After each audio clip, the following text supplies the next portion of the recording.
Hello, everyone, and welcome to the Manitoba School Boards Association presentation or webinar on the art of chairing and parliamentary procedure.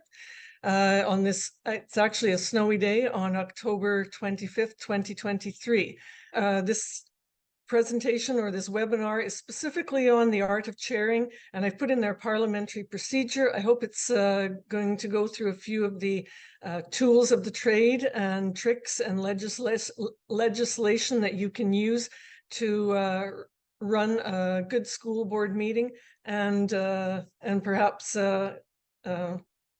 leading your board as you should as a board chair.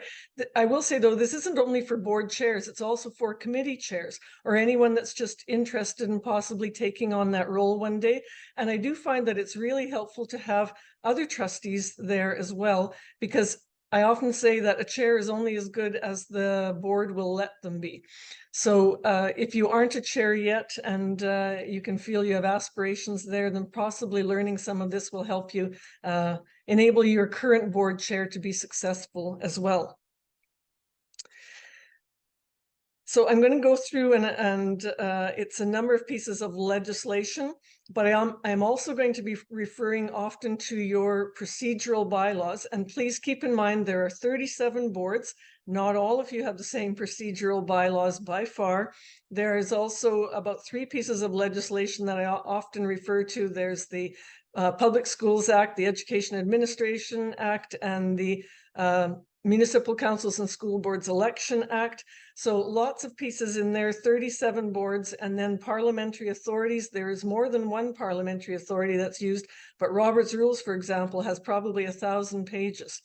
So if I don't know an answer with all of that off the top of my head and what your own procedural bylaw has, I will refer you back to that. And I may need to look up something on Robert's Rules after we finish this session as well, but I promise to get back to you if need be.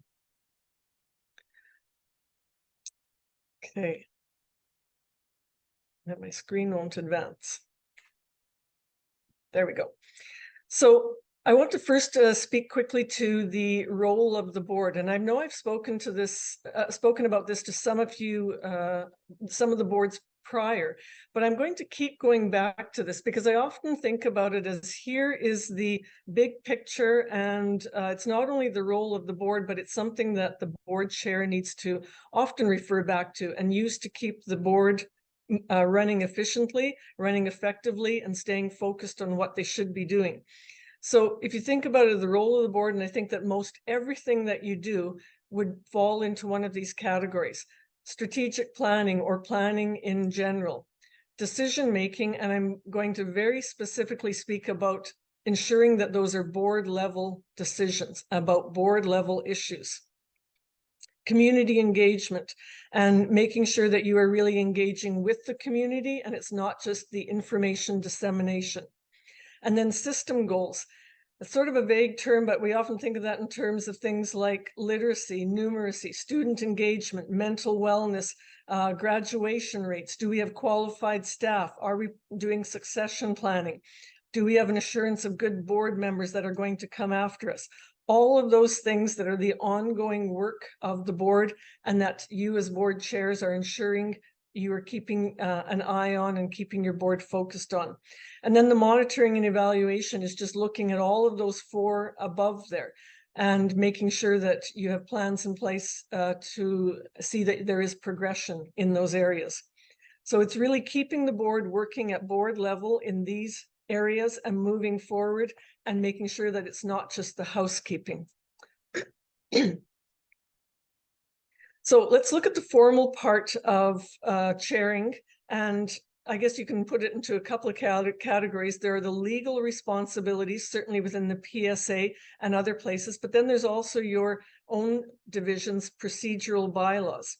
So there's also the hierarchy of different legal pieces. So there's federal, provincial, and then if you look at it in your policies, procedures, guidelines, regulations, any of those, your bylaws, they are all pretty well on the same level, but they deal with different things. And then below that, you would have your parliamentary authority. So the board chair, as it says within these pieces, is not the, if you like, the authoritarian, the dictator, or above there, you're not the sole decider. You are a member of the board and you have the same rights as the rest of the board. So it's more thinking that you are an orchestrator, a leader, a facilitator. And if you're looking for some of those that give you your authority in that area, and if you're ever looking at the PSA, the parts that I would go to immediately are sections 29 and then in the low 30s. And I'm going to touch on those in the beginning, but just as a rule of thumb, if you're looking about where your authority comes from within the PSA, you can start there. You can also check on your procedural bylaw, because it'll talk about some of the duties or responsibilities of the chair there as well. And one thing is either a trustee or your as a chair, you might want to check and say, is our procedural bylaw posted on our website, for example? Is it readily available for all of our trustees to see? And more importantly, I think sometimes, is it readily available for our public to see? If they don't know the rules of the game and why you are perhaps putting something on an agenda, why you are not putting it on there, why are you dealing with things in this order, why are you letting that person speak, why do we have to do it in this manner? It's all probably spelled out in your procedural bylaw. So if your public can readily access your procedural bylaw, they sometimes understand more why you were doing things the way you were doing and perhaps less likely to question it. So putting that on there, I will say I always like to see it too, because I often find that a lot of my answers to you come from your own procedural bylaws. And of course, if not there, then you can look to your parliamentary authority. So you also have some extra ones, but we're going to look at the ones that are within the PSA to begin with. So the role of the chair, I'm going to change my screen here a little bit. So these numbers in red here, those are the sections within the PSA that I'm referring to. And the one I'd mentioned on the slide prior to this, that 29, that speaks to the election of the chair and the vice chair. And I will just say that within the PSA, it uses the term chairman. That also encompasses tonight the chairwoman, the chairperson, the chair. I often just refer to them as the chair. Antiquated language in the PSA, which hasn't been updated yet. So some things that you need to pay attention to as the chair, section 30 bracket 3, open meetings and the removal, it actually has in there the removal of improper conduct. So what it actually says is every school board shall hold its meetings openly and no person shall be excluded or removed from any meeting except for improper conduct. And I'm going to get to that in a couple of points, but it is really at the judgment of the chair what improper conduct looks like. There's section, it goes 33 and then 30 bracket 5. I'll just mention quickly, because I'm going to refer to it later, that section 30 bracket 4 has to do with committees may go in camera. So if you're looking for it, I'll get back to that later, and that's what that section deals with. So section 30 bracket 5, it actually says, I'm paraphrasing a bit, all meetings of the school, or at all meetings of the school board, the chair of the meeting shall A, maintain the order and proper conduct and decorum of the meeting, and decide questions of order subject to the appeal of the rest of the board. So we're really just those decide questions of order, that's perhaps a point of order, or the process of doing something within Robert's Rules of Order. But that first part there, maintain and order and proper conduct in and the decorum of the meeting, it goes actually hand in hand with that next one, 30 bracket 6. And again, I'd like to just bear with me. This is a rather boring slide. We'll get into better ones, but I'm going to read something out quickly. Where at a meeting of the school board, and this is important to any person other than a member of the school board. So you can't throw a trustee out of a meeting, but it is in the opinion of the chair of the meeting guilty of disorderly or improper conduct, the chair of the meeting shall require them to leave the meeting forthwith, and if they fail to do so, may cause that person to be removed. And you're probably all thinking, you know, how am I supposed to remove this person? And am I going to bodily grab hold of them and take them out of the room? I don't think so, and it's not the whole board ganging up on them and physically removing them from there. But there are some other options, and they are certainly used within boards within Manitoba, and they have been used recently. So what you may have to do would be just to adjourn the meeting and reconvene it at a later time once the person has been removed. Or it may be that you are going to say, we're going to adjourn now and you're going to reconvene, and it happens that you reconvene online and you might have some more control. For example, I have muted all of you to start with. There's also other possibilities, and the municipal councils, your counterparts in municipalities or city, they've also encountered some things like this. And there has been even just this past, I think it was in the spring, one of the RM councils, they had a very raucous meeting and they called in the police to attend. The person left prior to them coming in. So I'm just saying that it's really on the chair and you're conducting it. We hope that it never gets to that point, but you do have some recourse to deal with that. Now we'll get into another couple of pieces. Section 31 says that the chair shall preside at the meetings of the board and may vote with other members on all questions and any question on which there's an equality of votes, and any question on which there's an equality of votes shall be deemed to be negatived. So this antiquated language just really means that when there's a tie vote, the vote is lost. But I'm going to go into that a little bit later, this idea that the chair is there to break a tie or the chair doesn't vote or anything like that. The chair can vote on any question if they choose to vote. And even if it has in your procedural bylaws that they don't, remember in the prior screen, I was just speaking to the hierarchy of the pieces that govern you, and the PSA trumps your procedural bylaw. So if the chair chooses to vote, they may vote. Section 32 is about the absence of the chair and just saying that the vice chair will preside. And just for those of you that want to look it up, it also talks about within the regulations of the PSA, and it's regulation 201/2004, if someone wants to look it up, and it speaks who must be physically present at every meeting of the school board.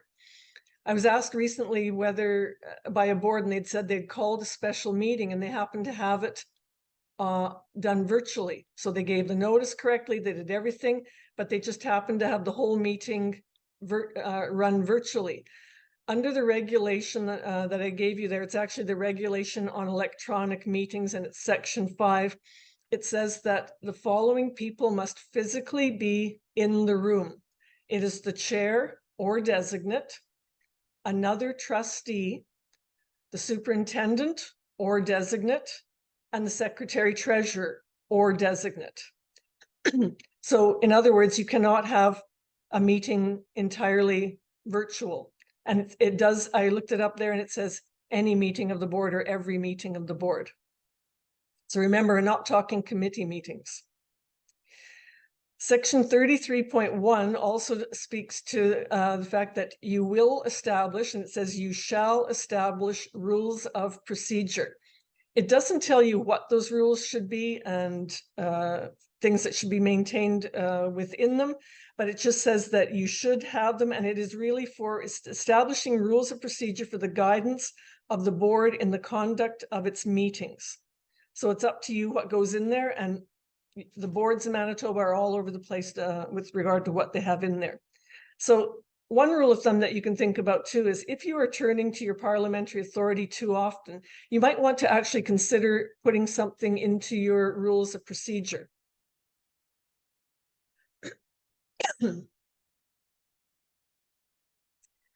So that was the formal part, and some of the pieces that you must be aware of as a board chair, possibly too as a committee chair sometimes, but then there's also the informal parts. So you're there as a facilitator and not as an authoritative leader. As a team leader, you're there to set the culture for the board and in turn for the division. So it's with things like transparency in terms of agenda setting, reporting, keeping all the trustees in the loop as far as they need to be kept in the loop, ensuring that your board is open to the public. Also looking at things like inclusiveness. Does everyone have an opportunity to be heard at the board table? You as the chair are facilitating some of that and making sure that all voices are heard. It's inclusiveness. It is respectful dialogue. So ensuring that, there's not the sidebar conversations, that there aren't the interruptions, ensuring that the language amongst your fellow trustees is respectful. And really it's setting the tone for the meeting. So is the meeting, moving ahead? Are you carrying out business? Is it being done in an efficient or effective manner? You're also an organizer. You're ensuring that issues are coming onto the agenda. So it's not only for your senior administration, but certainly the board chair should take and can take an active role in what's coming onto your agendas, your meeting agendas. So you also need to stay on top of that and what's to come on. Is it something, within your strategic plan? Is it something when you have a community forum? Let's talk about what the issues are. So making sure that those pieces are on there. As an organizer, you're also looking to committee members. Is it always the same person that has sat as the board chair for years, sat on the same committee, the negotiations committee, for years and years? Are you looking at succession planning? Are you doing some rotation so that everybody that wants to be involved in if you have an advocacy or a community committee or a PD committee, a personnel committee, is everyone getting a chance? And it can really change the dynamic of a committee by having different people come on, and it can change the ideas that come forward. Also, representation at events. Not always the same person going there. I know that some people even put directly into their bylaws that it should be shared around. It's not the responsibility of just 2 trustees to go to every single event. There should be some sharing of that. And also, as the organizer, ensuring that business moves along throughout the meeting. Also, the spokesperson, and everybody knows, of course, that the board chair is the official spokesperson, we call it. But I find as time goes on, there are some reasons to I guess, consider and think about some exceptions. So, for example, in this 24/7 world and people contacting the board at all different times, consider that perhaps it's not, you can't always be available, or people are going to be away. Who's your designate going to be? And ensure that when you are speaking too, that it's not perhaps your personal opinion. It may be your personal opinion and may you agree with it, but you are there as the official spokesperson representing the board. You are speaking on behalf of the board in a position statement, defending a decision, talking about some actions, some directions that you've given administration. You are the representative of the board and the board's voice, and you are often speaking to what the majority has decided, even if you yourself are not on side. So it has changed around social media. So there should also be the thought about, if I'm not there, who's the second person that can take over? If I suddenly, indisposed for a number of days, is there someone else that can react? And then certainly that's when it comes to things around board issues and governance. But also if it is operational issues, sometimes it feels good to have someone from your senior administration there. You're having the budget meetings, and I don't know of any, but I'm thinking almost all would have perhaps your secretary treasurer at the budget meeting, even if the board is there and speaking up on behalf of the board. So thinking about that, and when you need the chair to speak, when they're speaking on governance, when they're speaking on operations, maybe it's a committee member, and also just giving another person a chance to take on that role, thinking about some succession planning. Just a quick aside, at the fall general meetings, if you are planning to come to the fall general meetings, there is going to be a workshop in the afternoon of the first day that'll talk about some crisis communications, if you like. So that might serve some boards well.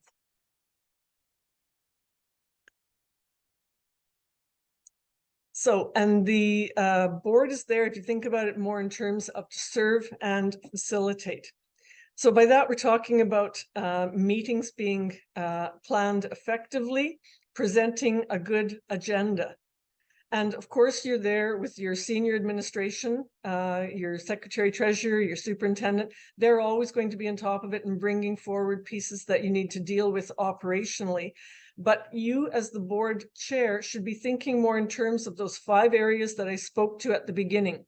The planning, perhaps it's a strategic plan, the continuous improvement plan, an initiative, a project. Are those items coming on there for discussion? Are you getting reports on them? Is the board waiting for you to authorize something? Making sure that that comes onto there.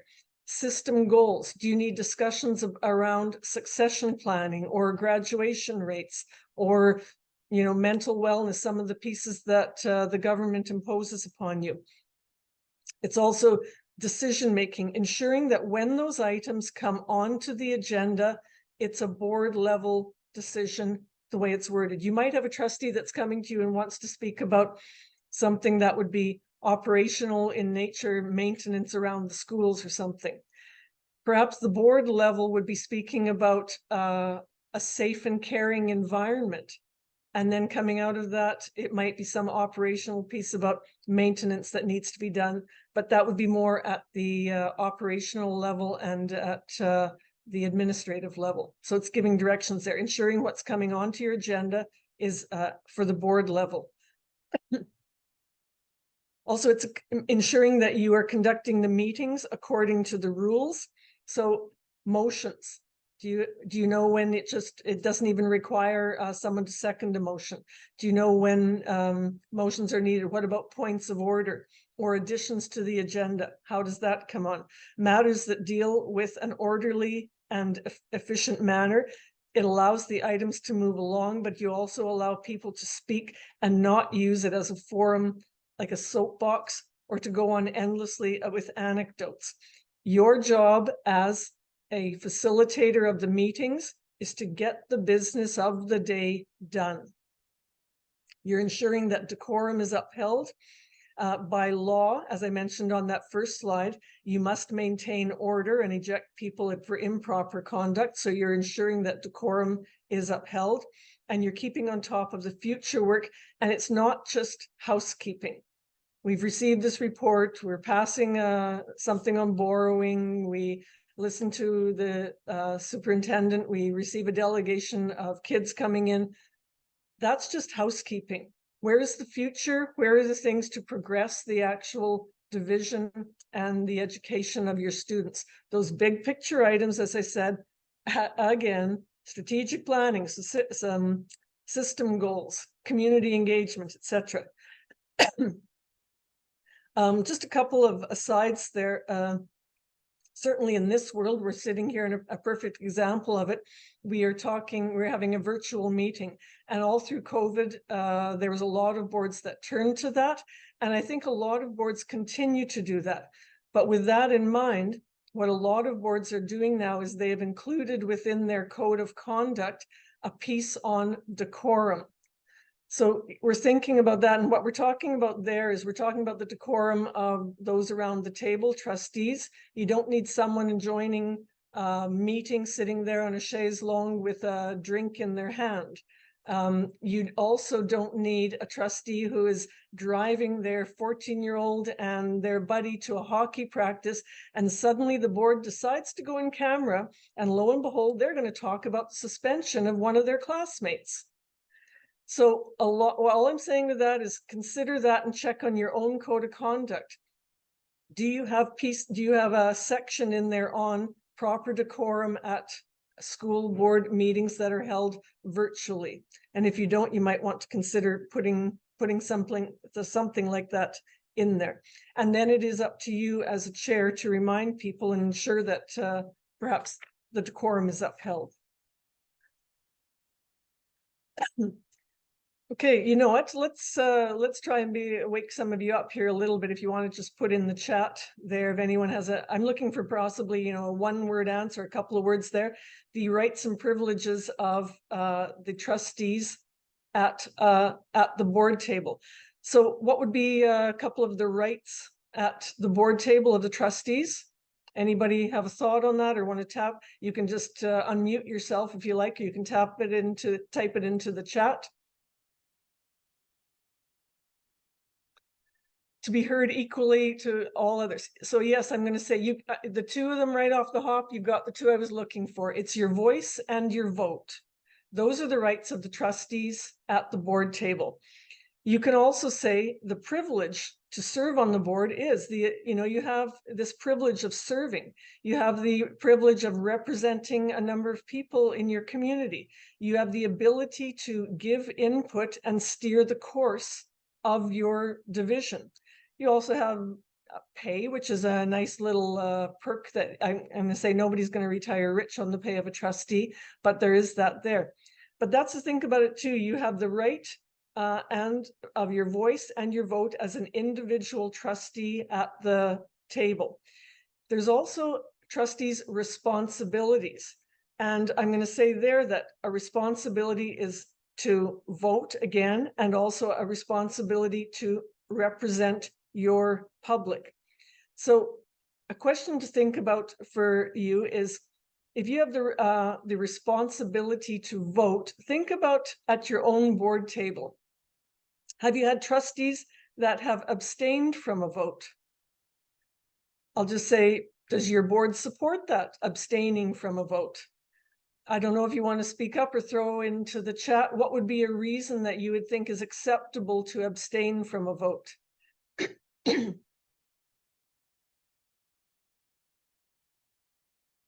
It says, I've got a couple here. What are the rules for an in-camera during virtual meetings? Can a trustee join an in-camera meeting virtually? Yes, the answer is yes. And Holly, I've got something there that yes, conflict. You can, if you have a conflict, then certainly thinking about that and you can abstain. So if a conflict of interest, if the topic or person discussed is related to you, yes. So the other reason that it might be is just if you aren't prepared. I'll get to your question in a minute. If you aren't prepared, so you've walked in a board meeting late and they're discussing and they're about to vote, and suddenly you can't vote because you don't have enough information. Those I would say are two that are very good ones. I've got a couple of questions here. I abstained from a vote on fuel tenders. I sit on the local co-op board as well and felt it would be a conflict of interest. Sure, that's up to you. And what are the rules for the in-camera meetings, and can a trustee join an in-camera meeting virtually? Yes, you can, certainly. And you do have the same rights and responsibilities in camera as you do at a regular board meeting. And it says you may abstain if you don't have enough information to vote. Yes, that would be the other one. So I see a question. Penny, go ahead. Yeah, so the question about the in-camera. Just a second, I'm not sure I can hear you. Okay. Are you muted or am I? I'm not muted at my end.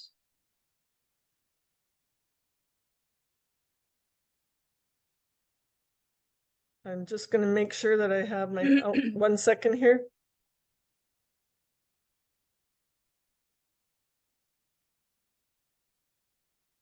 I will just go back to share the screen. Sorry about that. And Penny, if you can pose your question again. Okay, can you hear me or do you want me to pose it in the chat? I can hear you now. Okay, so my question was regarding the question about attending in camera virtually. Wouldn't that depend on the board's procedural, like your division's procedural bylaw regarding that? Are you saying that your procedural bylaw says that you cannot? Yeah, then yeah, for the in-camera. Yeah, if they say that you can't attend virtually, then you're it doesn't say anything about that in the PSA, for example. So then you look to your own procedural bylaw. Yeah, so there might be exceptions to that. It's not a cookie cutter for everybody. That's correct. Yeah. I'm just going to put clarifying that. Okay, I'm going to put my screen back up here again. I think you can see it there. Okay. So yes, look to your procedural bylaw and if there's anything on that. So The other question that I often get asked about abstention is, and I'll just address it here, I've been asked in a few of our live sessions, was what about if my own views are contrary to that, what the rest of them are, and I don't agree with it? Then I think that you have to remember that you are there to vote with your conscience, and you are there to represent your public. And you're also there thinking, what is in the best interests of the students? So the reason that you were elected or appointed was that your public is expecting you to be prepared enough and to be listening to your community enough in order to vote. So abstentions, I think, should be a rarity. And you're there to be ready to vote and respond whether you agree or not. So even if the whole board votes against you, it's still up to you to cast your vote if you feel that that's a vote that needs to be represented.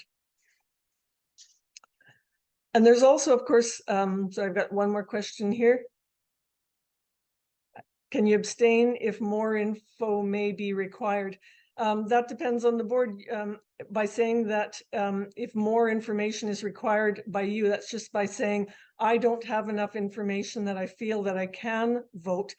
If, however, they can say this is all the information that is available on that, and that's all the information that is coming, and we are going to make the decision tonight, then that's it. That's all the information that is going to be given, and it may be imperfect. You just may not be able to know that, but they're asking you to answer the question right there. Okay. There's also, of course, the collective responsibility. And I mentioned that again, chairs keep thinking of those 5 areas that I mentioned before. It's supporting each other and ensuring that fellow board members are supporting each other. You're acting in the interests of the division and of all students. And of course, there's this important one, and I think it often, I guess it reflects, and the chair often gets called into that. So it is incumbent upon trustees to uphold a decision that the board has made. In other words, in layman's terms, it's no lobbying behind the backs of the rest of your board members. So if you have, I'm sure if you all think back to it, probably almost every trustee has lost a vote at one point. And if you're sitting there and thinking, okay, darn, I lost that vote, and all of these people in my community were really asking me to push that forward and represent that view and make the decision in their favor, but it went the other direction.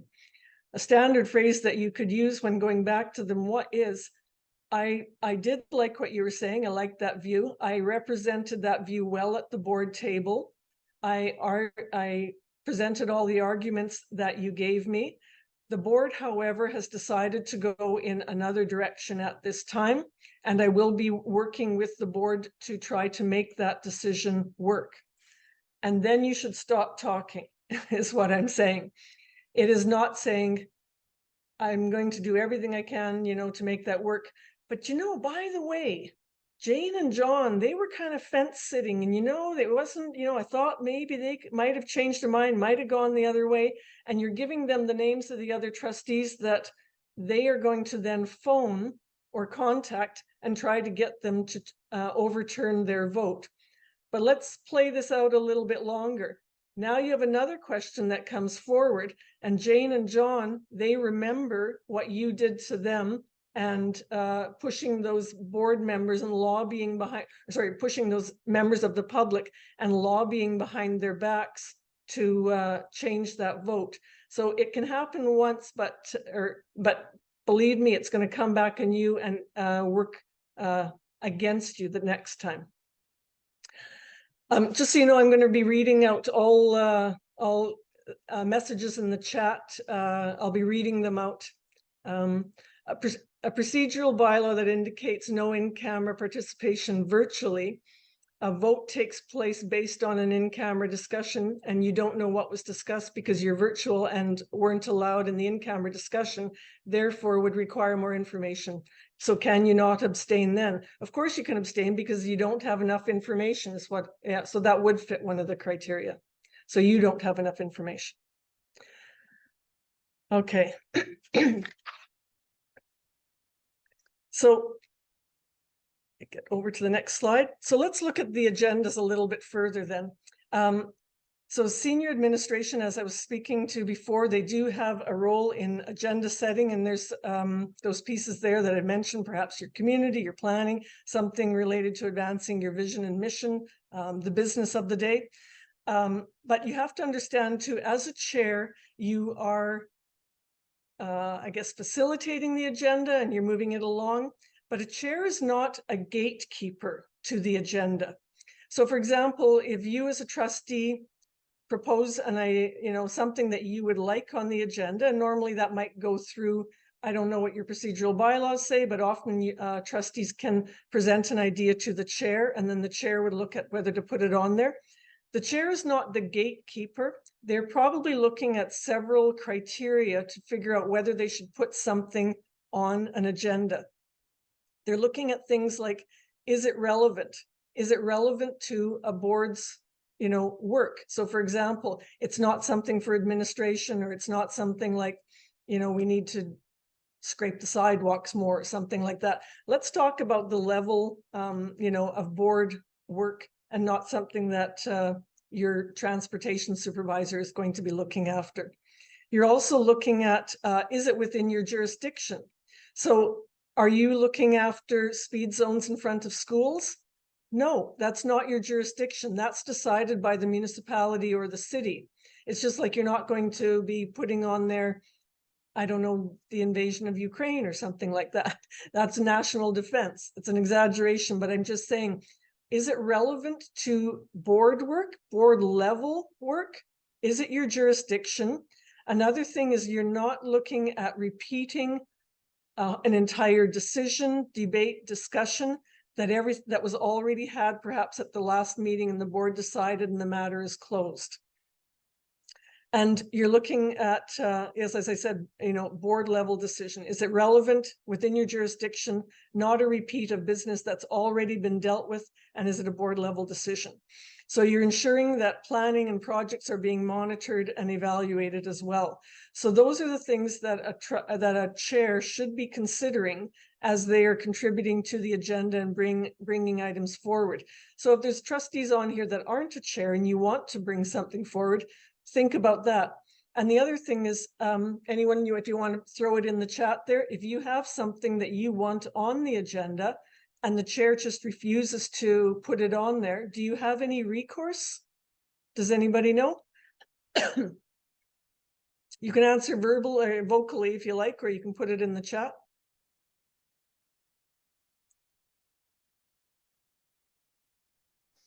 I would hope I would have some recourse. Sure, and you do. And what do you know what it would be? I would assume I would go to the board with it. You hit the nail on the head. Thanks for speaking up. So, as I said, the chair is not the gatekeeper.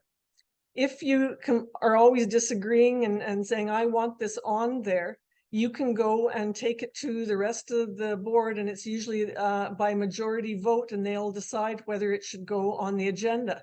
But I would also hope they as well, and the chair might counsel them and say, here's some of the criteria that you should consider.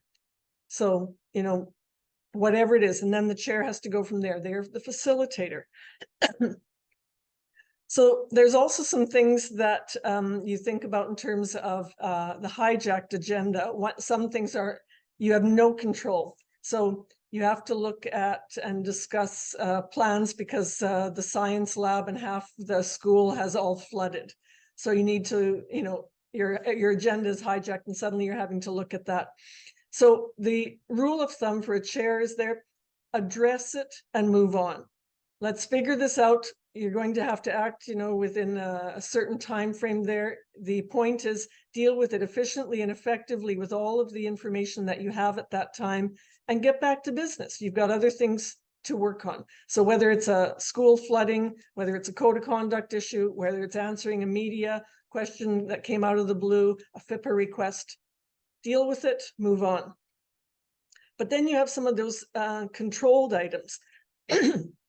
Those are the things like, we'll talk about the infamous John I was just talking about, who has a pet project and he just keeps wanting the board to deal with it and go on and on about it. It could be a walk-on item. So perhaps it's in the middle of the meeting or under new business or other business, and suddenly out of the blue, they introduce something and it's imperative in their mind that it is voted on that night. Also, the committee never makes a decision, even or, you know, they will do some of the work in that, but a committee that never does make a decision or does the work that they were supposed to be doing. So lack of indecision, or perhaps the board keeps sending it back to a committee for more information, but there is no more information, just lack of progress. So there are some things that a board chair can use to keep things moving along. So for example, in your bylaws, perhaps I've seen some boards and they have in there how many times you can actually revisit a decision and when. So if it's already decided and you've moved on, it might be in your bylaws that you're not going to reconsider it. So make sure that you know what your bylaws, and that's one of the pieces that you can use for rules. Make sure you know what they say to enable you to keep things moving on. Also, your committee terms of reference and mandates. Do you know if you have good committee terms of reference and mandates about what they're supposed to do? The business that they are supposed to get done? Are they making recommendations, or are they just reporting back to you? If they keep reporting back to you and they never make a recommendation, it's saying you haven't done your job. Go back and do your job. That's the mandate that we've assigned to you. Also, parliamentary procedure, things like points of order, or speaking to an item more than once, or running, how you make a motion. Is it seconded? You can look at that. Also, in the culture of the board, sometimes taking a step back and saying, we realize that this item has just come on here, and I know that you, John, you want a decision right now that's going to be made, but let's remember that it's not perhaps good form to make a decision in the same meeting. I know this sometimes happens with boards, but the rule of thumb and the culture of the board is that unless it's absolutely urgent, there's a grass fire coming directly out of school, you introduce the issue at one meeting and then you address it at the following meeting. And ensuring that, if you have the board or a trustee that's there and introducing an item out of the blue and it's happening too often, it's saying that, you knew about this, or you should submit the item well before, and you're not going to spring it on under other business that we have to deal with it right then. So those are some of the things, the things that you can use to deal with there that are in your toolbox that you can try to keep the meeting moving along. There we go. Some more things in your toolbox. Pardon me. So thinking about your own board meeting, and maybe as a chair, maybe you run into this. If there's a chaotic meeting and it's getting away from you, and there's too many anecdotes that are going on, and there's somebody that is up in the soapbox and speaking and going on and on. I know that some boards, what they've done is turn to a more formal way of running their meetings. So for example, instead of saying, "Hey Doug, what do you think about that?" they will actually say, "I have trustee Smith and Jones and Ankara in this order. Let's hear from each of you." I know that some of you in your own bylaws, you will also say that you can only speak to an item once. If the person that introduced the motion wants to speak again, they have to wait until every other member of the board has already spoken. So there's some things you can try that. Also, I remember there was one board that approached me and they were saying that they would come in, and that board happened to offer a meal with their board meetings. So they came in, they had a meal, and then they settled down and they started to do their business, and it would just go on and on and on with all kinds of, unnecessary information. They wanted to keep talking. It was very informal. And the board chair spoke to me and said, what can I do and how can we change this? They made one quick change. They dealt with almost all the decisions in big business. Then they had their meal, and then they kept on with the last few items. So people with the thought of having a meal later, they made a lot quicker decisions. So just some little things. I actually worked for a boss once. He would have this annual meeting and he invited these people in. It was inevitably in the smallest windowless room. And if there were 6 people, he'd have only 4 donuts. And it was a very quick meeting every time. So I'm not sure you want to go that far. And I know you have your board meetings, but just thinking about that, thinking about the setup, how do we ensure that things are moving along? As I said, speaking to an item only once. As a chair, you're trying to be efficient and get move it along. So it's even saying something, you know, Trustee Brown, could you get to the point? Or I know you've been speaking, is there an actual motion? Everybody's down a round table, and then you say, does anyone have a new point? So you don't need to keep going on and reiterating the same things. Ensuring everyone is heard. The walk-on items. So thinking about, has it already been dealt with? Often when we say, you know, if an item has already been dealt with, and if there's someone wants to introduce the issue again, you are thinking about, as a chair, is it new information or has the situation changed? If there's nothing new or no situation changed, then there's not really a reason for it to come back on the agenda.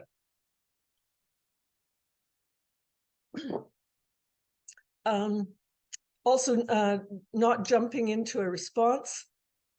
If need be, you might need to table the item and bring it forward if there's more information that is needed. I mentioned before that it's a rule of thumb that a motion might be introduced at one meeting and then voted on at the next.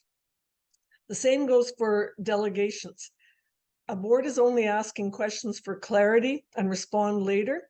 I had one board speak to me this week, and what they said is they were going to write into their delegation policy that any delegation had to start off with a statement on what their request was, or what the point of them appearing as a delegation is. So stating that at the beginning was the way they had to open. And then there's certainly rules in all of your codes of conduct that have to do with probably speaking with respect during debates and just general decorum. And as I said, within the PSA, you all have rules of procedure. School boards have been around for like over 100 years. If you find you're in a situation, I guarantee they've come across the same situation within the last 100 years. Look it up in your rules of procedure on how to deal with it. And remember, in your board meetings, you're there with the public and they're expecting you to carry out their business. They're giving you a lot of responsibility. So as the saying goes, if you don't use it, you can lose it. You can lose credibility, you can lose control and appear dysfunctional. So as a board chair, you're not there as the police person trying to impose things on everybody. It's often a good idea you can have a discussion with your board and say, I'd like to ask for your support on this.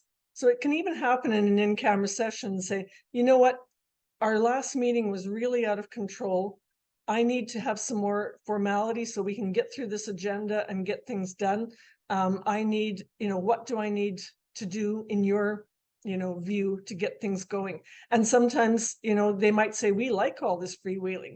Unfortunately, then you as a chair is going to have to figure out how to make that work, or you're going to have to take some suggestions and implement them, such as I have Trustee Smith, Jones, and Brown and Anchor out next on the list, and we'll be speaking in that order. Do you have a new point? Only speak to it once, whatever you want to use. Okay. So the decision making can be, easy. You bring it up, you pose a question, you debate it, you ensure that all sides are spoken about and that everyone is represented. You have the vote and then maybe direct admin to do something. But what about when you come to some of those tougher things? So for example, as I mentioned before, it is your responsibility to vote. Have you informed your board fully? I often find that it's useful as well. And what chairs will start putting on their agendas is for every item, they might say, is this for decision, for action, for information? So at the beginning of that, if you send out your board package and your trustees see that it's for decision, that means that they need to be prepared because the decision is happening at that board meeting. So it's your responsibility to vote. Abstaining, you can't back away from the tough ones. Just because it's uncomfortable to vote is not a reason to abstain. Then there's cherry picking. And by that, these two kind of work hand in hand, cherry picking and undermining.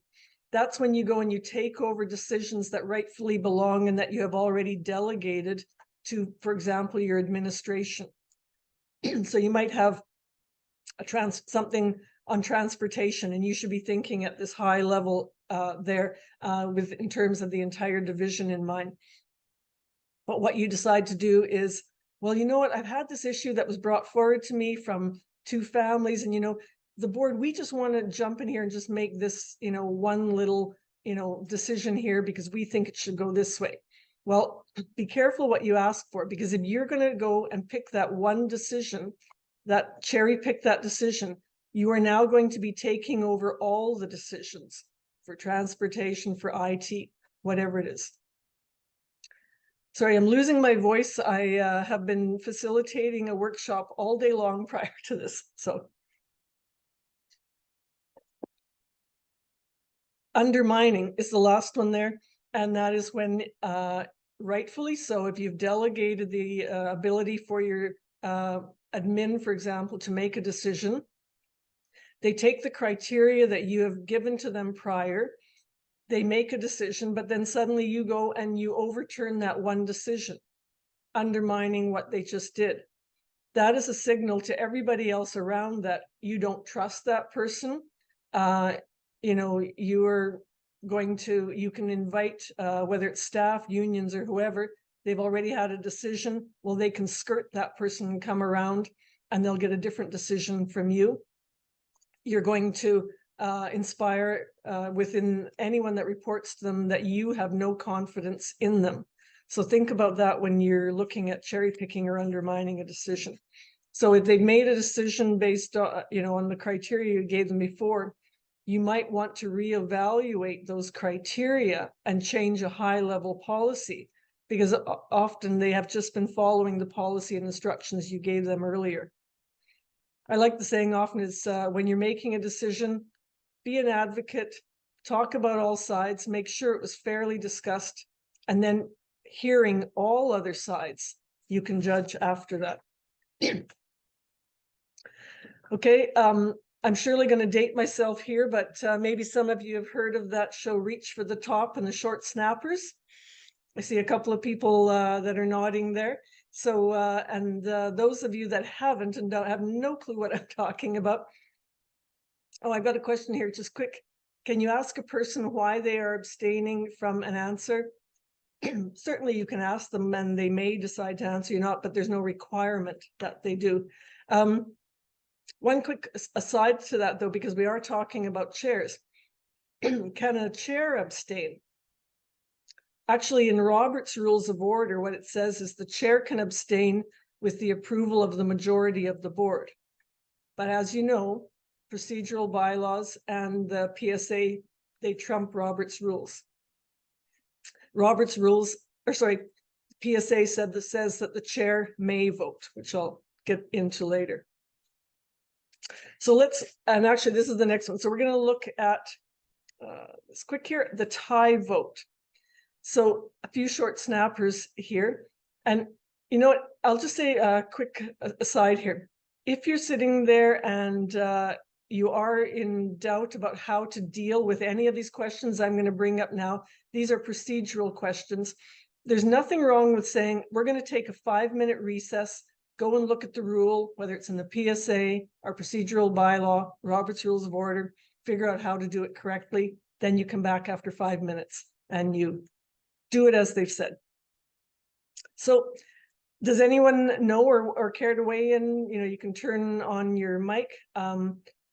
on how it works for the chair and voting? Does anyone know? It's actually within the PSA.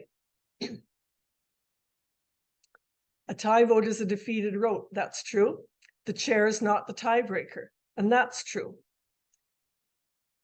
And I have given it away a little bit. So let's look at this. In section 31, it says that the chair may vote. So what we're saying there is that if the chair is voting, you can decide on a case-by-case basis whether you are going to vote, but you will vote at the same time as all the other trustees. You are not waiting till all of them vote and then voting. You are deciding in that moment on a case-by-case vote that, or a case-by-case basis, that you will vote right there. So, and that's basically what it says under the PSA. So if your procedural bylaws say something different, unfortunately, you need to go and check or redo your procedural bylaws. So I'll just look at this. Okay, so that's all I was going to say. Is that fairly clear? So you will say right in the moment, or you will just participate with all the rest, and you will vote at the same time as all the rest.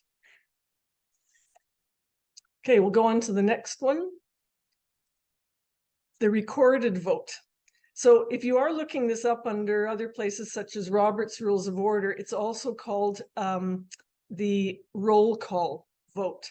So does anyone want to throw in there, either verbally or in the chat, when do you ask for a roll call vote or a recorded vote? Does anybody know? You're a chair there and somebody says to you, I want this vote recorded. What are you as a chair going to do? Anybody know? When is that decided? After the motion has been seconded. You are correct. It is made before the vote happens. Okay, so let's go into that. So here's the general rules on that. You make the motion before, so you have a motion before the board on whether that you are going to have a roll call vote. By the way, I'm hoping everybody knows that a roll call vote is just a record within the minutes on how every one of the trustees voted. So it is, you make a motion prior to the question on the main motion being called. It needs to be seconded, and that needs to be supported by a majority of the board. So if it passes that there is going to be a roll call vote, the person taking the notes calls out each trustee's name in turn, and their vote in favor or against is recorded in the minutes. If there is an abstention, it may be noted as such, or you may simply just say present. If it is defeated, however, the person asking for that roll call vote can make a request of the chair to have their own vote recorded. Again, it's before the vote is taken, and generally the chair would grant that request that their vote is recorded. And they need to ask as well before the vote is taken, so that the person recording the minutes can take note of how they vote. So hope that's clear for everybody. Okay, so here's one, and now you want to, as they say, you're going to overturn a decision. So I saw in some minutes recently, and this was the phrase they used. A majority of trustees voted to rescind the decision. Sorry, I just saw there's another question. I'll just get through this and I'll go back to your question. So does anyone know what's wrong with the phrase, a majority of trustees voted to rescind the decision? You need 2, 3. No. That actually, I'm just going to say in Robert's rules you do, but here we need to turn to the Public Schools Act. You specifically chose the words overturn a decision because the PSA is the one that governs this, and they say you need to reverse a decision. So, and I'll get to yours too, Diana, pardon me. So to reverse a decision, I used the word when I said a majority of trustees voted to rescind the decision. Rescind is the word that's used in Robert's Rules of Order. To reverse a decision, you need to look to the PSA, and there are specific rules in there and how that works. So to your points, there's a couple of things in the chat there. If you want to reverse a decision and you are still in the same meeting, you need I believe it is a unanimous vote to reverse that decision. If, however, the decision is made and you leave the meeting and then you come back for another meeting, even a year down the road, and you decide you need to reverse that, you need to have or you need to give notice of the motion at one meeting that you are going to have a motion before the board to reverse the decision. That comes at the next meeting. So very specifically, look under sections 33 brackets 2 and 33 brackets 3. If ever you're going to reverse a decision, that's where you need to look, and it's very well spelled out on the process to do it. So I'm going to go back. There's another question higher up. Can the board not have a policy indicated that all votes are recorded or not? So when I was talking about a recorded vote or a roll call vote, the process that I gave is within Robert's rules, and some boards have in their procedural bylaw how they want to have a recorded vote. So to your question about whether you have a policy to indicate recording of votes, I'm just going to have to say, I don't know. There's 37 boards. You have to see. If you have nothing, then you turn to Robert's Rules of Order.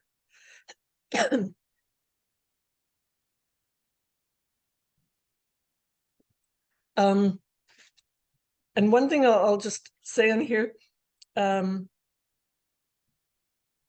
So if you're in the same meeting, and this is again wording. Wording is very particular in your jobs. So this is what it said when you're at the same meeting. The majority of the total number of trustees for the division must vote in favor of the reversal. So think about that. If you have a 9-member board and there are only 7 at the meeting, 4 vote in favor of the reversal, it's actually not going to carry. Because if you have a 9-member board, you need 5 to be a majority of the total number of trustees for the division. And I think that that wording is also important because there's another section of the PSA that we've been advising trustees to incorporate that same wording in your policies. Under the Code of Conduct, and it's section 35, I don't remember the exact number, 35 isn't that long, but it speaks to 2/3 are the members of the board. That's what it says. So what was happening was, if there was a breach of the Code of Conduct and they were going to suspend, is 2/3 of trustees for the board, does that count vacancies? Does it count absences that night? So we went back to the Department of Education. We asked them for an interpretation on that. There's a lot of back and forth, but I'll just tell you that so 37 boards, as far as I know, 36 boards have incorporated into their codes of conduct that it is 2/3 of trustees allotted to the division. So we're using the same type of wording as in another place within the PSA. So just for consistency, the Department of Education has asked boards to define that section of the Code of Conduct within their own policies, within their own code. So if you want, go back and check your own Code of Conduct and ensure where it speaks to 2/3 of members of the board voting for a suspension or barring, that it says in your policies, 2/3 of the total number of trustees allotted to the division. That is then in keeping with what's in the PSA in the other section. Sorry, you know what? I forgot to click ahead here to all my little bullet points. If I forget, somebody can remind me. So sections, there's a section where you deal with reversal. one meeting to the next, majority of trustees for the division.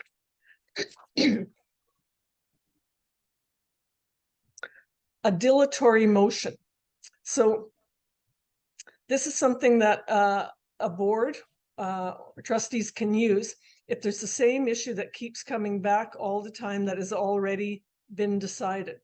So does anybody know what you can do if you have that situation where there's you've already dealt with something and you have a trustee that just keeps bringing the same issue back again and again and again and again, and there's been no change in the situation, or there's no new information? This could also be perhaps with a delegation.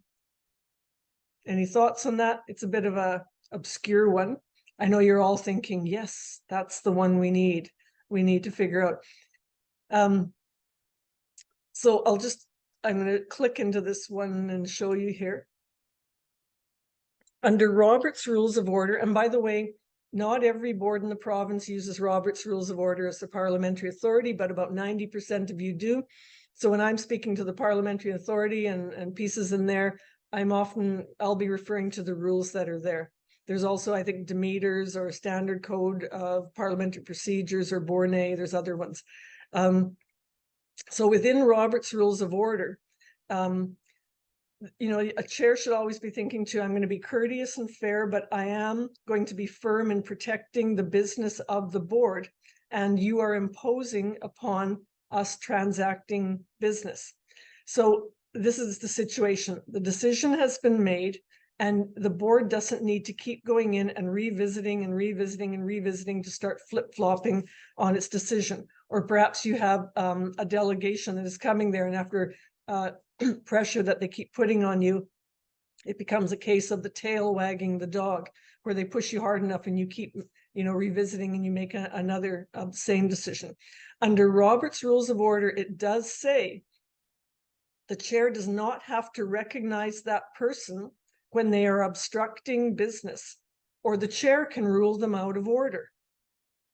So the chair does have some power there to deal with it. If the same trustee brings the same issue forward again and again, you can also make a formal motion, and that's a motion that will rule the issue dilatory. That's the phrase. And you can rule it dilatory, or you can rule it that you won't be speaking to it for a certain amount of time. Now, here's an interesting point that in Robert's Rules of Order, and I thought I hadn't read it correctly, but I read it about, I don't know how many times. See a question there I'll go to in a moment. It's interesting that under Robert's Rules of Order, you can actually make a motion to say, we will never deal with this issue again. I don't know that you would want to go to such extreme measures, but I'm just telling you it is there. So it says, can the board make that motion? Yes, the board makes a motion. Can the chair make the motion? So I think the power of the chair would just be to say, on a point of order, I'm going to say that this is obstructing our business. I'm going to rule you out of order. Then if the person who keeps bringing it back and forth or back to the board table doesn't agree, they can appeal that decision of the chair to the rest of the board. So I often get asked, what would a motion actually sound like? And it could be something like this. Be it resolved that as issue whatever XX ABC has already been decided, and unless there is new information that could significantly affect the decision or the situation has changed, the issue will not be further considered until, and you name a date, or for 6 months, or whatever you want to say, for a year. So that's the type of motion that you can make. So as a chair, you have some ability initially, and otherwise as a board, if someone else would like to make that motion, they can. Okay, out of order. Here's a bit of a trick question. Can any member of the board rule another trustee out of order? Any thoughts, either vocally or in the chat? Yes. I'm seeing some saying here, yes. I'm going to tell you it was a trick question, so the answer is actually no. but I'll tell you why. So any member of a board can get the chair's attention with regard to a violation of the rules, but it is the chair that makes the call on whether they are out of order or not. So I apologize, it was a trick question. So you get the chair's attention and you say, I want to bring it to your attention, there's a, out of order here. But the chair is not just going to say, okay, you're out of order. Let's go into that. Yes, a trustee can call a point of order, but here it is. You can't just say point of order. You have to say why or what the actual rule is. So it's incumbent upon the trustees to know their rules and their procedure as well. You can't just be constantly interrupting debates and trying to sideline someone or trying to break their concentration or have others take them less seriously by calling point of order. You must cite the infraction yourself. So then I said, okay, yes, any trustee can call a point of order. Then you cite the infraction. So it's a point of order. The motion wasn't made properly, or it wasn't seconded, or whatever it is. And then you appeal to the chair to make the decision. So it's the chair that decides. If the chair doesn't know and nobody else does and is sure, you can take a short recess to figure out the rule. If the chair says, and in their judgment, they make the call, but the person doesn't agree or the rest of the board doesn't agree with the chair's decision, you can take it to a vote of the full board.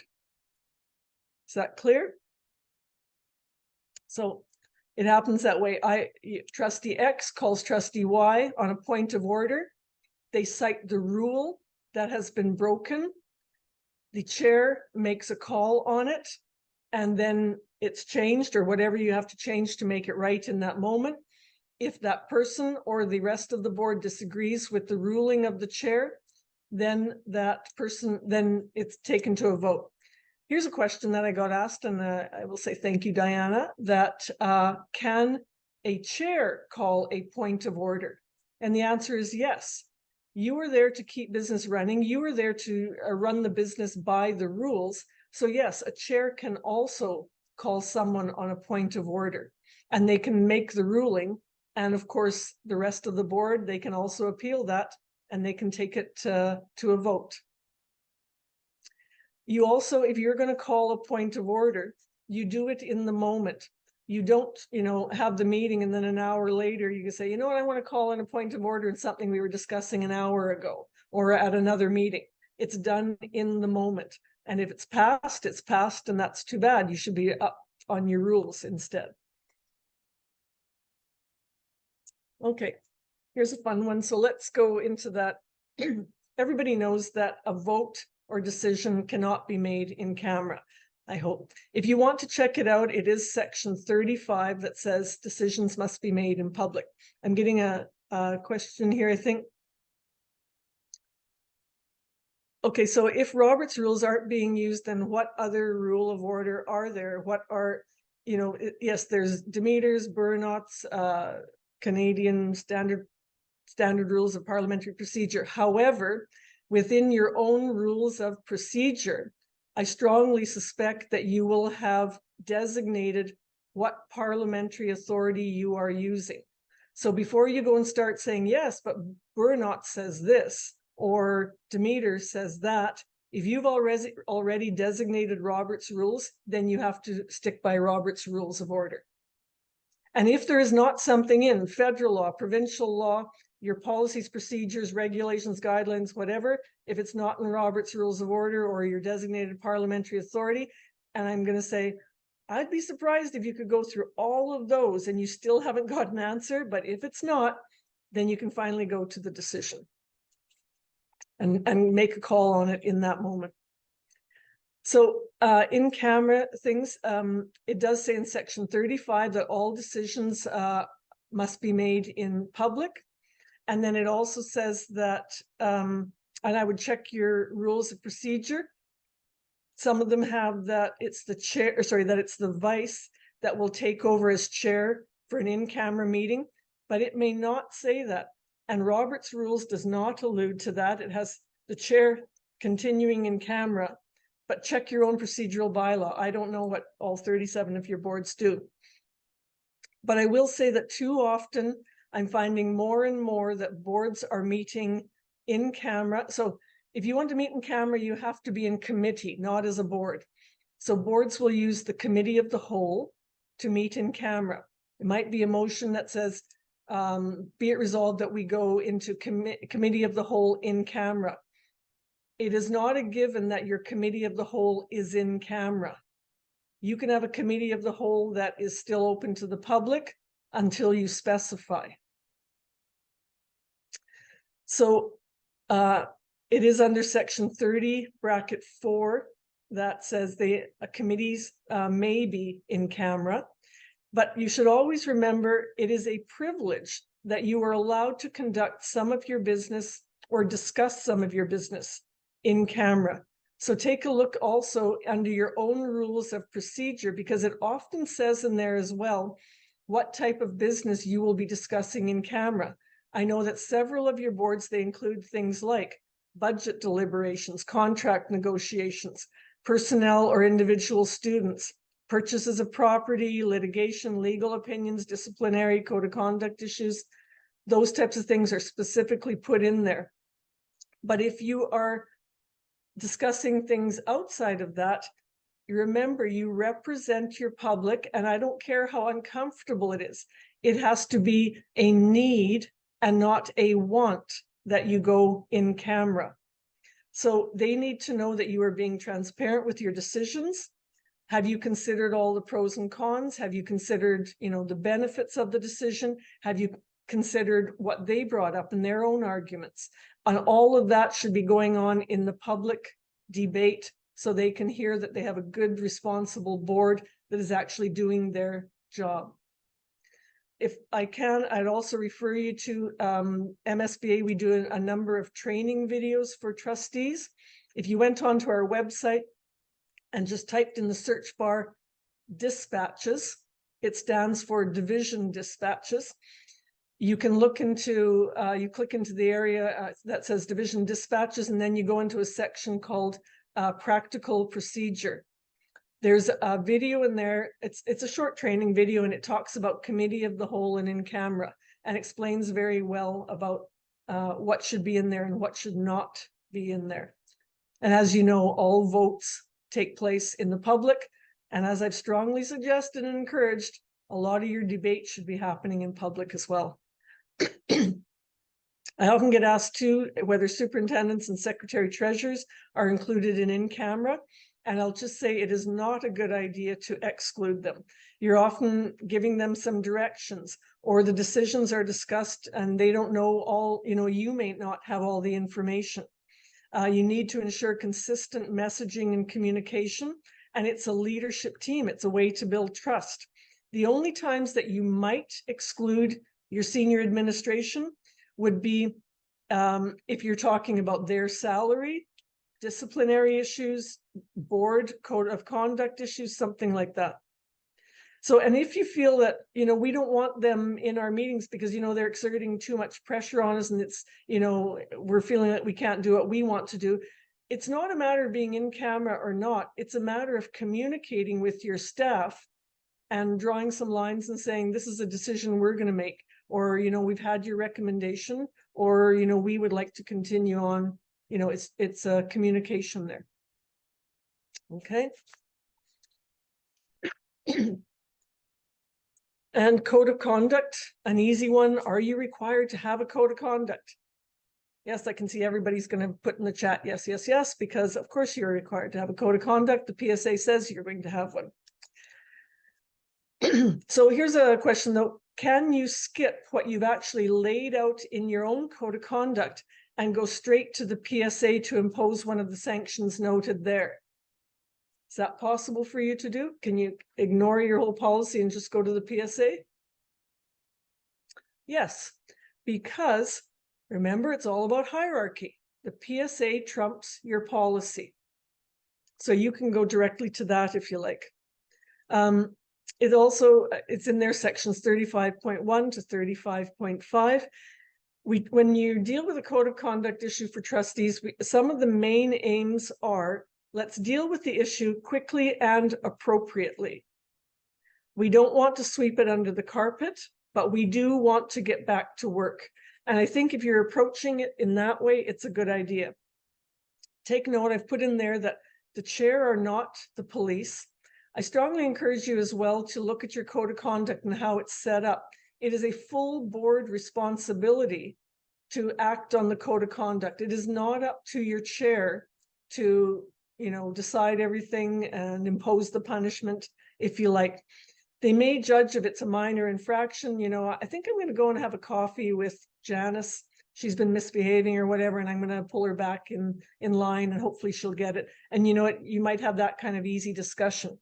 But if it is something much more egregious, the chair will likely decide, I'm going to bring it before the whole board. And it would be incumbent upon the chair to instruct about what that defined process in policy is, and then be efficient and effective in using that policy and the process and getting back to work. So one quick thing there too is that take a look at your own policy and see whether it says that the chair is required within a certain time frame to bring an issue before the board. You don't want the situation where the chair doesn't want this person sanctioned because if they're away for 3 months, they're going to not be able to vote on something that the chair wants. You also want to perhaps look and say, are there some step sanctions, remedial measures, whatever you want to call them, something that is more appropriate to the breach of the code. So what one board had done for someone that had breached their code of conduct, they just said that at any public meetings over the next year, they wouldn't be able to represent the board at public functions. So you can put in some things that are perhaps more applicable. And then it's also, within your code, does it say if you impose a sanction and the trustee just says, they thumb their nose at it and say, I'm not going to do it, then what's your recourse? So don't put all of these things on the judgment of the chair, because it only sets you up that the chair and that trustee become adversaries. It's the entire board's responsibility.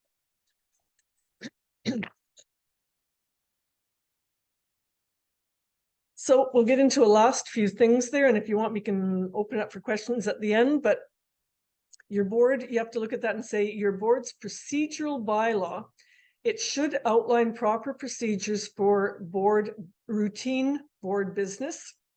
It may reiterate procedural requirements in the PSA. I will say I'm not a big fan when you take sections of the PSA, put them into your procedural bylaw, and then only look at your procedural bylaw. Because if something changes in the PSA, but you're still following your procedural bylaw, then you might be offside. So better in your bylaw, your policies, your act often is just to refer to the section of the PSA that you need to look at, because of course I've said it trumps those other pieces. And it must name a parliamentary authority, which I spoke to before.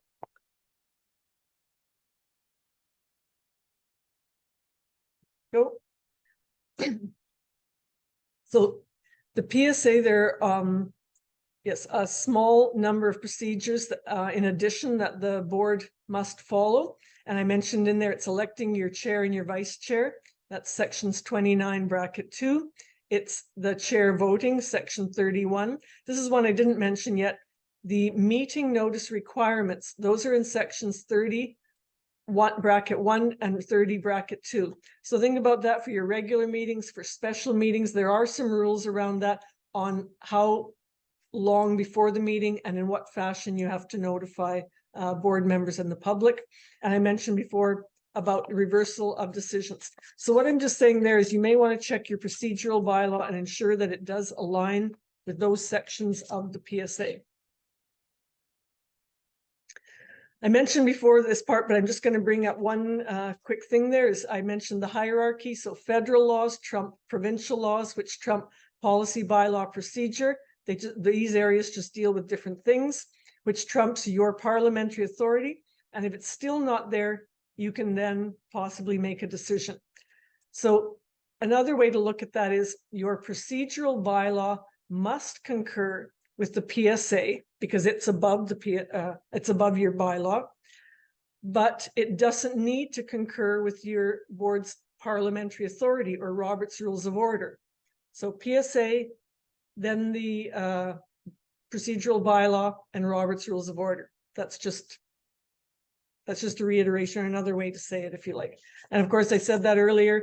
If you keep going to your parliamentary authority, perhaps consider putting it in your procedural bylaw. And if it's, pardon me, neither the PSA or procedural bylaw, you turn to your parliamentary authority. I'm going to go on to one last bit. It's a bit of an aside and some things that you should consider and see whether you've implemented. But is there any questions on any of this before we move on to my last slide? Or second last slide, sorry. Okay, just to bring a few things to your attention, bits and pieces. I had sent out in divisional mail, there were memos, and these are the dates here. So if you want to go back and look for those, I had suggested some additions to your bylaws or policies. And these are the dates that the memos came out on. So the one on December 14th of last year, there were a couple of pieces there on elections. So how do you fill a seat when you have a vacancy after an election? And also at the inaugural meeting. And that had to do with attending an inaugural meeting virtually. Also about absences during your inaugural meeting, secret ballots and remote access. I will point out that in that one on December 14th, I did make brief mention of putting in something with regard to electronic signatures. But following that memo, we had questions from a number of the boards asking for more information on the acceptance of electronic signatures for anything from contracts to parental consent. We went to the lawyers and had them look at that, and they came back, and I have had a much more full response in a memo that went out into divisional mail on August 23rd, and it's with a number of other pieces in there. I'll just ask Penny, I see that you're screening. Are you unmuted? Did you have a question? Oh, no, I was just going to ask. Sorry, I was going back. I missed the section of the PSA for reversal of decisions. Your last slide. I just missed that. It's 33.1 and 33.2. Okay, thanks. I'll mention there's one last one that went out, and it was on September 6th. I'm sure that a number of you boards have been hearing about or unfortunately experiencing some difficult delegations that have come in to speak to your boards. And with that in mind, we consulted with the lawyers, as it would be for all of the boards, and they gave us a lot of information with regard to what you can do legally and what you cannot do legally, and what some things are at your discretion. We also looked at what's happening in other jurisdictions, both in with schools. We had input from the CSBA and a couple of other member boards outside of Manitoba. And then we also looked further outside City of Winnipeg's, the municipalities, what they do with regard to delegations. So you might want to check your delegation policy and make sure that things are up to date before perhaps you end up in the situation that some boards have had to deal with, and consider updates there. So anyway, you can look at that too. Let's just take this one on delegations or electronic signatures. There's another good reason to put your procedural bylaws or wherever you house them on your website, so that the public, as well as all your trustees, know the rules of the game, and you're all playing by the same rules. You can't all play Monopoly, but with a different set of rules, as the saying goes. Okay, so just a recap of that. As a chair, you're thinking about staying focused on those responsibilities, those 5 areas that I spoke about at the very beginning. Follow and use your rules of the game. As I said, it's going to be in the PSA, in your policies, in your rules of procedure, in your parliamentary authority. If you're trying to figure out where or how to conduct it, there you go, there's rules on that. Think about that informal role, the organizer, the mentor, things that you can do for your fellow trustees, and use the tools that you've been given. Make sure that you have good agendas. Do you want to put on those agendas things like for decision, for information, whatever? Staying in your lane. Is it your decision? Are you making a board level decision? Is it within your jurisdiction? Work with your senior administration. You're a leadership team. And last, but definitely not least, look to the skills and support from the rest of your trustees when you're trying to run a meeting or do the business of the board. So with that, I was going to end there. If there's any more questions, you can certainly unmute yourself. I've got a question here for a recorded vote. Is it just requested by a trustee, or did you say there is a motion to have the vote recorded? It is definitely a motion to have it recorded, and you must make that motion prior to the main motion or the question that is before the board. Any other questions? One other quick thing on that recorded vote. Remember, if they vote against having a recorded vote, but you still want your vote recorded, again, you have to make that request of the chair to have your vote recorded before the main motion or the question that is on the table. And the chair, likely, it's a general rule, they will grab that, and then it's recorded in the minutes. You can keep writing in there, but I will just give you a couple of other things. As it said at the beginning, I'm Director of Governance and PD Services. I'm open to a lot of questions. I get questions from boards all the time. And as I said, the Manitoba School Boards Association, we work for school boards. I don't mind a question from an individual trustee coming in, depending on what that question is. Be prepared. I might give you a response, and I will be sending that response to the entire board, as I work for all of you, and I need all board members to have the same answer and same information as that one trustee. If it's something like, when is our fall general meeting? This year it's on November 23rd and 24th, and I hope to see you all there. We are going to be having some PD on the first day, and then there's the general meeting on the next day, and we'll be looking at some resolutions that you're going to be discussing at the convention in March. So with that, perhaps I'll leave you, unless there's one other thing. Thank you very much for joining me. This recording will be put up on our website within the next week or so, if anyone has missed it or wants to go back to it. And as I said, I'm open and ready to hear from you too. So enjoy your evening. Good night.